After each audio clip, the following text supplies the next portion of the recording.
paz do Senhor Jesus Cristo a todos vocês. É um prazer encontrar com vocês novamente aqui, através do canal Ministro do Evangelho. Se você chegou aqui pela primeira vez, seja bem-vindo. Os que também estão vindo com frequência, bem-vindos também. Que Deus abençoe os irmãos que estão vindo do lado do México. Dios le bendiga, hermanos. Os irmãos do Paraguai, hermanos, os saluto em nome do Senhor Jesus Cristo. Que Deus le bendiga, hermanos. Para mim é um prazer ter vocês aqui também. Os irmãos estadunidenses, que Deus abençoe vocês. God bless you, everybody. I feel happy and you watching me. God bless you. Welcome. Então vamos, irmãos, aqui mais uma vez a falar com vocês sobre a doutrina da Santíssima Trindade com suas contradições. Eu vou ser rápido, porque a intenção desse vídeo é ser bem curtinho.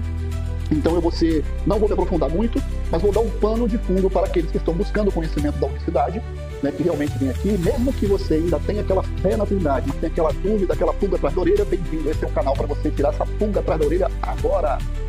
Então vamos lá, meus irmãos. A Bíblia, a configuração da doutrina dos dogmas da Trindade diz que há três deuses em um. Aí muitas pessoas não gostam dessa palavra deuses, mas eu vou insistir porque são deuses. Quando você separa, meu irmão, a idolatria, não tem jeito.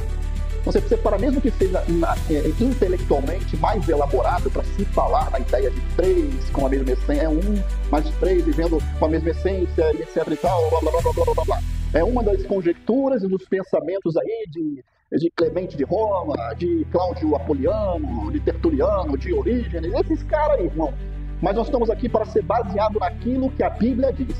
Qual é a diferença da teologia da unicidade para a teologia da trinitariana? É que a teologia trinitariana, que é a mais comum, né, no meio gospel por aí, né, não entre os cristãos autênticos, mas entre o mundo gospel por aí, essa teologia é baseada em pais da igreja, em teólogos.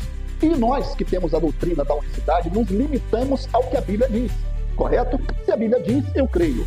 Claro que o ser divino é inexplicável, imensurável, irmão. Não temos como entender a multifaceta e as manifestações de Deus, a pluralidade das manifestações desse único Deus. Agora, quando eu começo a inventar uma ideia que eu digo que aquilo que eu não consigo enxergar e entender é três, quando ele já nos deu a sua palavra para que nós nos limitemos nela e dizendo ele em toda a história da igreja, em todo canto da Bíblia: eu sou um, não há outro além de mim, eu sou o Senhor que criei tudo sozinho. E esse é o linguajar de toda a Bíblia. Mas aí chegou lá depois do segundo século depois da era apostólica, começaram a inventar essas modas de dizer que Deus é feio e blá blá blá. E até hoje tem pessoas que são inteligentes, mas entretanto são amarradas na tradição, porque são grandes pastores, grandes mestres, e não querem dar o braço a torcer para dizer realmente que a doutrina da unicidade é coerente com a Bíblia.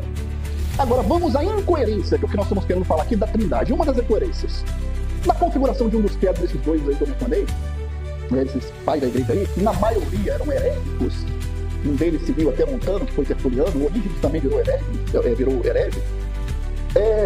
Esses camaradas, eles forçaram a barra, e dentro de um credo deles diz que a Trindade, o Deus Pai e Filho, Deus Pai, Deus Filho e Espírito Santo são coiguais, mas o que?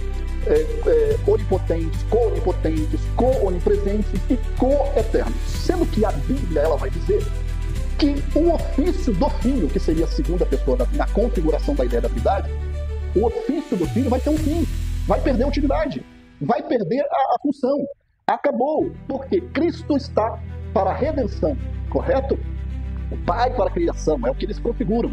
Só que nós, unicistas, cremos que esse Deus Pai se manifestou em carne, habitou e fecundou o ventre de Maria, e daquele bebezinho, aquele corpo humano, foi o involucro do Deus vivo. Então essa parte humana, nós unicistas cremos que é o Filho de Deus, é a filhandade de Deus, está na parte humana de Cristo. Agora, o Espírito que estava nele não era a segunda pessoa da Trindade, era o próprio Deus habitando naquele corpo, amém?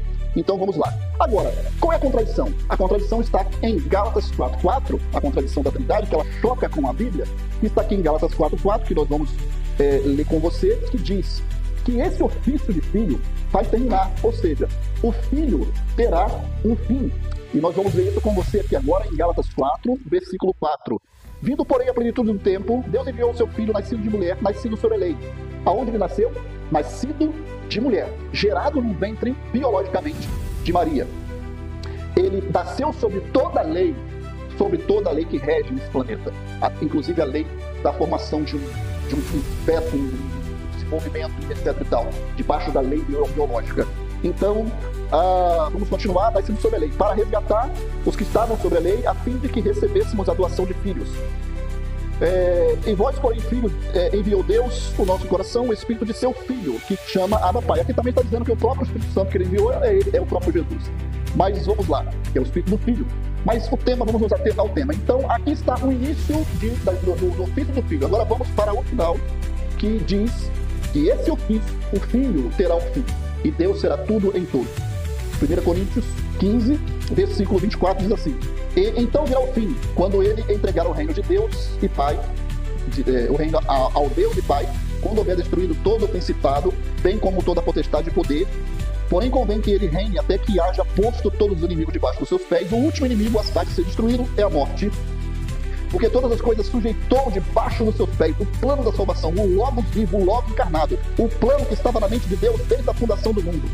Isso aqui eu estou parafraseando aqui, tá, irmão? Vou continuar lendo o versículo agora. Porque todas as coisas ele sujeitou debaixo dos seus pés. E quando diz que todas as coisas lhe são sujeitas, certamente exclui aquele que tudo subordinou. Claro, menos Deus.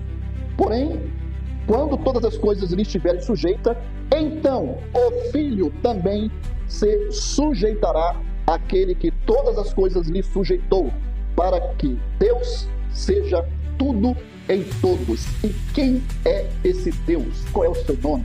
Seu nome é Jesus. Amém? O ofício de filho terminará, e haverá somente um, como sempre foi, reinando sobre todos. Já não haverá mais o plano da salvação, será eliminado quando a morte, será concluído, quando a morte for eliminada. E todos seremos transformados num corpo incorruptível e viveremos com o Senhor no seu reino. Então, meu querido, essa é uma da contradição da Trindade. Se ele era co-eterno, como o Filho é co-eterno junto com o Pai, como ele tem um início e terá um fim, esse ofício. Por isso que nós, unicistas, cremos, e assim está em harmonia com a palavra, em 3 manifestações. Realmente não entendemos a multifacetada de Deus, né? A pluralidade de Deus está em suas manifestações, não em sua essência. Ele pode se manifestar como Pai, como Filho e como Espírito Santo, mas ele é apenas um. São personagens, como se eu tivesse aqui. São personas no sentido de teatral lá do grego antigo. São máscaras que o ator usava, depois ele tirava, colocava outra para interpretar outro personagem, mas, no entanto, era um ator só que fazia aquelas interpretações. Assim é Deus com a relação com o homem. Ele se manifestou em carne, como Pai, como Filho, como Espírito Santo. Jesus Cristo é a manifestação do Deus, é a expressa imagem de Deus. Deus abençoe a todos vocês.